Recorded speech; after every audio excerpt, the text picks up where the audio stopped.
Barbar katil İsrail, Filistin'e yaptığı saldırı dolayı oradaki arkadaşlarım ve kardeşlerim şehit olup yaralandığı için ben kumbaramda biriktirdiğim paraları onlara bağışlamak istiyorum.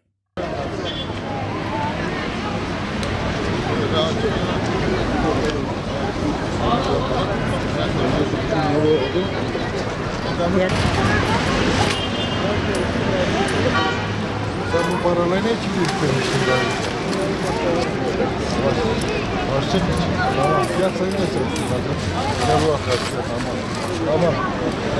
Birkaç aydır falan biriktiriyordum. Gazze'de işte İsrailler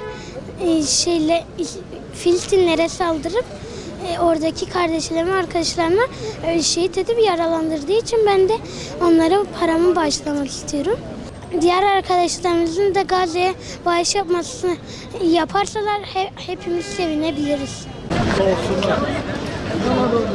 Yetimler Vakfı'nın başlatmış olduğu Gazze'ye acil yardım kampanyasında Ensar kardeşimiz gibi okul harçlıklarını biriktirip Gazze'li kardeşlerine getiriyorlar. Bu bizi bayağı duygulandırdı. Böyle kişilerin bile çocuk yaşta bu hassasiyeti göstermeleri gerçekten bizi çok duygulandırıyor. Bütün vatandaşın da Ensar gibi hassasiyet göstermelerini bekliyoruz inşallah.